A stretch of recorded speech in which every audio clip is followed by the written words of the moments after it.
Tong-Len, resolving opposition. The Buddhist mind training practice called Tong-Len was introduced into Tibet in the 10th century by an Indian named Atisha, and he had learned this practice in Indonesia.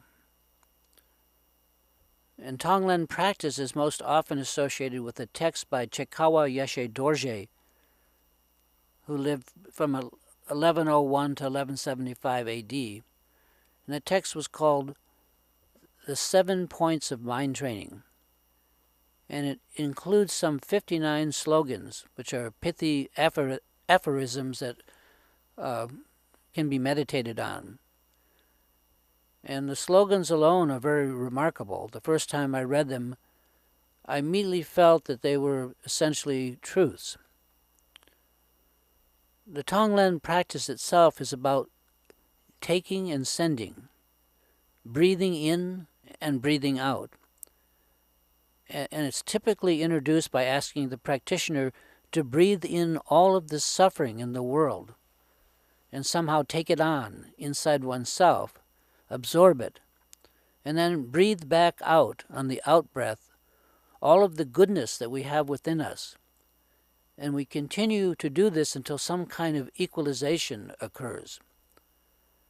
In other words, Tong-Len is the exact opposite of what most of us are trying to do in our lives, which is to bring in all the goodness of life to us and keep all of the badness of life as far away from us as possible.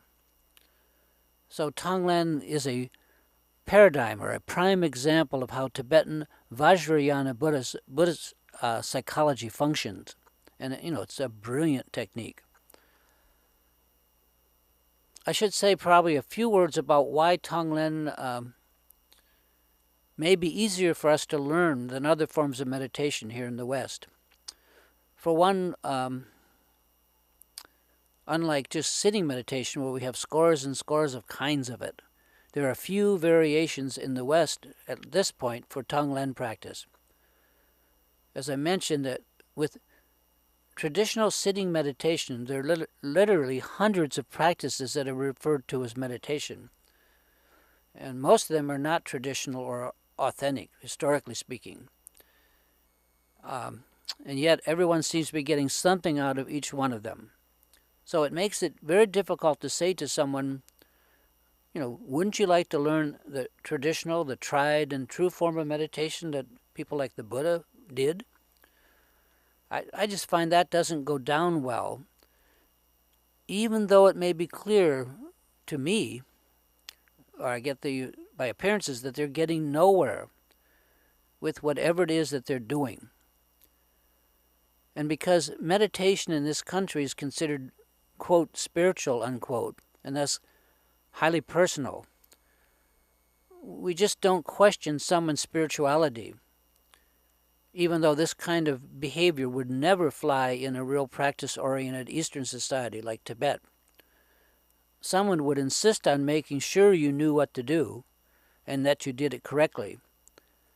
And this would be in addition to whatever lava lamps and incense you might want to use. Thus, very few people that I've met who insist that they meditate appear to know how to meditate properly. That's just my opinion, and there's very little to be done about it. So I'm not going to repeat here the many instructions you can find on Tong-Len just by searching the internet.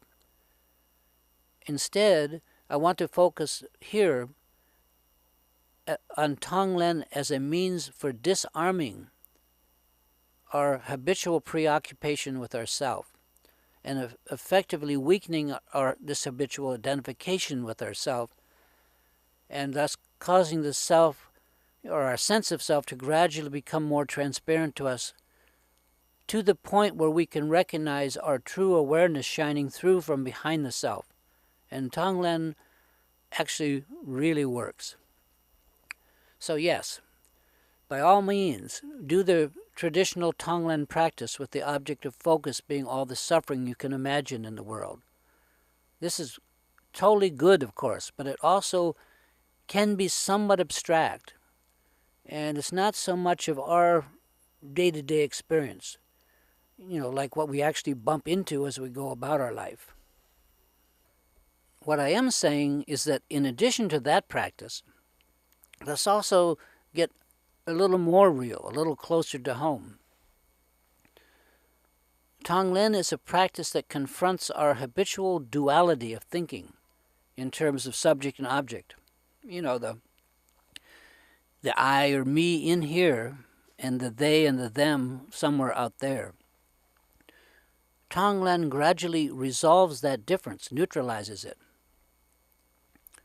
And while it's certainly a grand thought and practice even to take on all of the suffering humanity has, as our subject for Tong-Len, I find, my own experience, my own opinion, that I have learned even more from taking on all of my own petty likes and dislikes, especially my dislikes, my so-called personal reactivity, my reactions to almost everything. Because our reactions are what trouble us the most. And to be perfectly clear, and take careful note when I say that our reactions are all self-related. Our reactivity, like fat in a hot frying pan, does not come from our basic awareness, our true nature, but rather from the various likes and dislikes that we've collected into this coat of many druthers, I call it, which we call ourself. All of our personal likes and dislikes that we've taken on as, our personality. So it's our self that is reactionary, liking this a lot and hating that on sight, and so on. In other words, at least in my opinion, before we can meaningfully take on the sufferings of humanity, we might be better served to cherry-pick among our own copious reactions. I mean, these reactions happen all day long. All we have to do is to admit them, become aware of them, and just do simple Tong-Len with them. And we might as well start with the small stuff, like, for example, around the corner comes this guy with the big nose. You never like that nose, and you can't help but react without thinking. So just be aware of what's happening and do some Tong-Len with, you got it, with that nose. At least you're doing Tong-Len with your reaction to the nose. Own it and unify that dualism as your own creation. Now, learn to do this all day long with every reaction that you can possibly catch yourself having. I do not know of any better or faster way of deconstructing the excess attachment to the self that we have than by doing Tong-Len with each and every reaction, no matter how small. Anything that we can be aware of. Of course, tons will slip by us we're not even aware of. Our prejudice, our biases. Now, I have done this practice, and it really, really works. Not only that, it's easy. And it can be done while we do all the other things we have to do in a busy day, and it's relatively painless. We can log many, many hours of practice this way, and most of us need many hours of practice to get anywhere at all with meditation. I mean, like anything else, it takes real time. With Tong-Len, we basically are making friends with ourself, or at least ironing out the wrinkles of bias and prejudice and various other reactionary ingrained behavior that we created. Our self is kind of the unabridged current history of all our likes and dislikes, right down to the number of angels we think should be dancing on the head of a pin, that idea. It's like the old game of pickup sticks. We can deconstruct ourselves one reaction or bias at a time. All this with relatively little pain, as opposed to having to go through some huge collapse or vacating of the self when something really horrid happens to us. But it is tricky. Somehow, a loss of self-confidence, confidence in the self, is warranted. It's even necessary. But the question is how to bring this about in a gentle, gradual way. Now that's what Tong-Len excels at. Sure, we can have some catastrophic event in our lives, like the death of a loved one. And when that happens, the self is vacated in like a New York minute. But the rebuilding of that self, which in the course of time has to take place, can be very hard on the system, and it still does not solve the problem. After something catastrophic happens, the self wants to make us even more airtight to protect itself. While Tong-Len, in the way I'm recommending, gently undoes this, a reaction at a time. Yet at those times when the self is vacated, when the self is found empty, something happens to us, that we just drop the self. At those times we often can see what's really important in life. And it's not clouded by all the entertainment that our day-to-day self demands of us.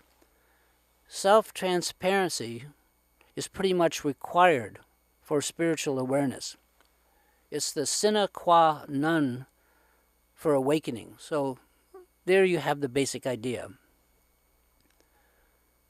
Tong-Len is all about the self and its reactions. It's better therapy than a dozen psychologists could provide, because it gets at each and every reaction and begins to neutralize and soothe it, ending the dichotomy and bringing the subject and object back together into harmony. Tong-Len is holistic in the true sense of that word. It makes us whole. I like to tell myself that Tong-Len is the great equalizer, and I use the analogy of a pebble dropped into a small pond, quiet pond. Its ripples gradually spread outward, enclosing more and more of the pond within its embrace. And Tong-Len is just like that, unifying.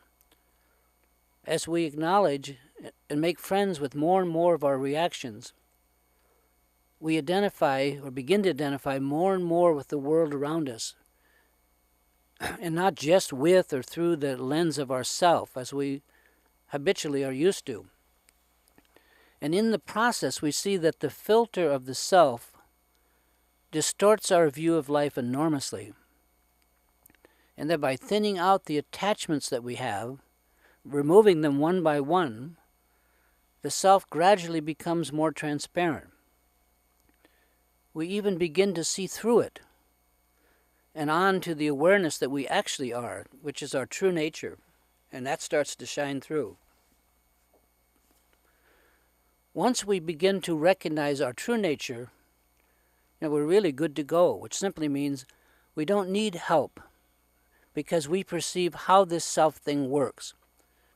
We finally see the problem and can begin an orderly exodus from imagining that we view the world from the vantage point of a self, and instead learn to take up the vantage point of the awareness itself. We shift our view. Instead of identifying with ourself as who we are, we begin to identify with the awareness that's beyond the self and that is able to be aware of the self. That's what self-consciousness is about. Anyway, it's a shift of viewpoint. And I use the word transmigrate, and it's just a brilliant word. We transmigrate while still here on earth from self-dependence to independence of the self. And please note, we're not trying to remove the self, because the self is a natural function of the mind to help organize our day-to-day existence. Instead, we just want to thin out the membrane of the self, the filter, so that we can see through it and begin to recognize our true awareness nature. Once we've done that, it's relatively smooth sailing from there on. We do transmigrate. We move all of our eggs from one basket of the self and begin to place them with confidence in the awareness behind and beyond the self. The self becomes the tool it always was and is, a tool that we use with awareness. We are the awareness.